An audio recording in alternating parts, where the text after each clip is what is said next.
बिस्मिल्लाहिर्रहमानिर्रहीम। अस्सलाम वालेकुम वरहमतुल्लाहि वबरकातुहू। एक मरतबा फिर आपको खुशामदीद। आज का जो हमारा टॉपिक है डिसऑर्डर्स ऑफ नर्वस सिस्टम।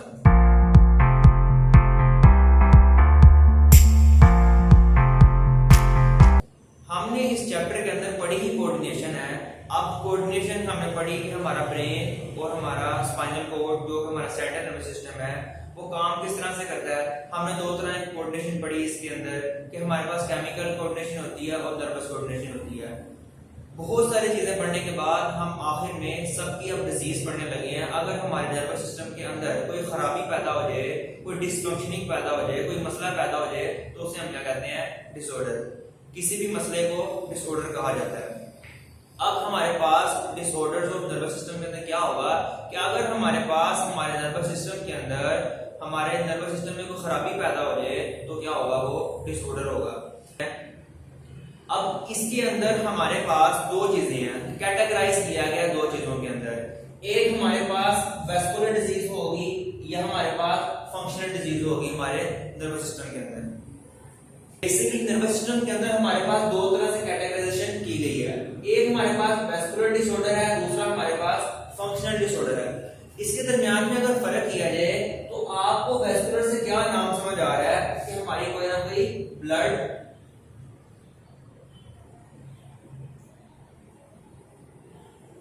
हमारी ब्लड वेसल्स की बात की जा रही है और इसका कोई ना कोई फंक्शन हमारे नर्वस सिस्टम के फंक्शनिंग में कोई ना कोई गड़बड़ हो जाएगी, कोई ना कोई खराबी पैदा हो जाएगी तो उसे हम क्या कहेंगे, functional disorder. Due to disturbance in the blood supply, हमारे खून की सप्लाई में कहां तक जाना है, वो हमारे नर्वस सिस्टम तक जाना है, ब्रेन और स्पाइनल कॉर्ड तक वो ब्लड जाना था।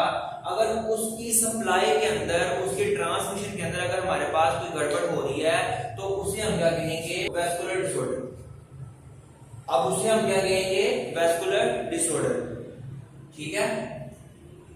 अब हमारे पास फंक्शनल डिसऑर्डर के अंदर due to disturbance in the nerve impulse, nerve impulse की जनरेशन में या तो नर्व इंपल्स की जनरेशन में गलती हो रही होगी या तो नर्व इंपल्स जनरेट ही नहीं हो रही होगी, नर्व इंपल्स जनरेशन नहीं हो रही होगी, या तो उसकी अगर जनरेट होती है तो ट्रांसमिशन नहीं हो रही होगी, वो हमारी बॉडी के अंदर ट्रैवल नहीं कर रही होगी, न्यूरॉन्स ट्रैवल नहीं कर रहे होंगे, नर्व इंपल्स को बनाते हैं। अब इसके अंदर हमारे पास अगर वैस्कुलर डिसऑर्डर देखा जाए तो पैरालिसिस होती है, अगर हमारे पास फंक्शनल डिसऑर्डर देखा जाए तो एपिलेप्सी आती है। अब दो तरह की डिजीज हमारे पास आई है जो कि हम आज पहली डिजीज का जिक्र करते हैं यहाँ पर, पैरालिसिस, जिसे हम लकवा भी कहते हैं कि हमारी बॉडी का कोई एक पार्ट, कोई एक हिस्सा काम करना छोड़ देता है, हम अपनी मर्जी से उसकी मूवमेंट नहीं कर सकते। अगर हम पैरालिसिस की बात करें, कहते हैं कि कंप्लीट लॉस ऑफ फंक्शन, मुकम्मल तौर पर वो पार्ट, वो हिस्सा अपना काम करना छोड़ देगा बाय वन और मोर मसल ग्रुप। कहता है कि हमारे जो वन और मोर मसल बनते ही हमारे ग्रुप से, कभी भी एक मसल काम अकेला नहीं करता, ग्रुप ऑफ मसल काम करते हैं। ठीक है। तो कह रहा है वन और मोर, एक होगा या एक से ज्यादा मसल का ग्रुप वो अपना काम करना छोड़ देंगे। ये इसकी डेफिनेशन आ गई हमारे पास।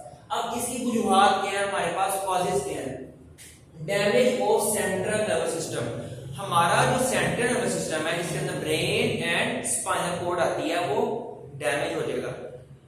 This may be due two stroke, हमारी जो बॉडी में नर्व इंपल्स होती है या हमारी बॉडी में जो वेन्स होती हैं उनके अंदर कोई ना कोई हमारा अगर डैमेज आ जाए, से कहते हैं स्ट्रोक। ब्लड क्लॉट बन जाएगा, अगर हमारे वेसल्स के अंदर ब्लड क्लॉटिंग हो जाए तो उससे भी हमें क्या हो सकता है, पैरालिसिस हो सकती है।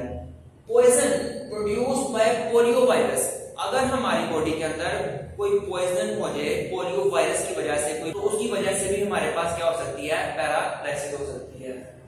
इसके बाद हमारे पास इसका इफेक्ट आता है।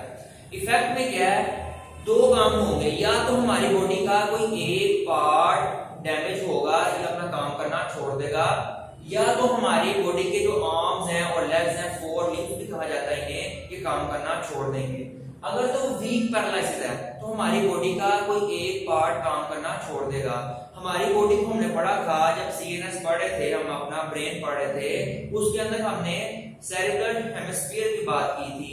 अब सेरिब्रल हेमिस्फीयर दो हेमिस्फीयर में डिवाइड था, लेफ्ट हेमिस्फीयर और राइट हेमिस्फीयर।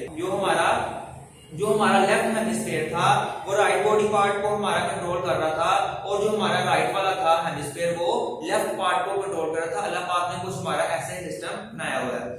लेकिन अगर हमारे पास ऐसा हो जाए कि हमारी बॉडी के अंदर कोई ऐसे सेंट्रल नर्वस सिस्टम के अंदर, हमारे नर्वस सिस्टम के अंदर कोई ऐसी गड़बड़ हो जाए, खराबी पैदा हो जाए कि हमारा एक साइड का जो हमारा सेंट्रल नर्वस सिस्टम है सिग्नल जनरेट करना छोड़ दे, जो वहां से नर्व इंपल्स जनरेट होती है वो स्पेसिफिक पार्ट से जनरेट होती है, वो काम ना करे, तो हमारी बॉडी का पार्ट क्या होगा, काम करना छोड़ देगा।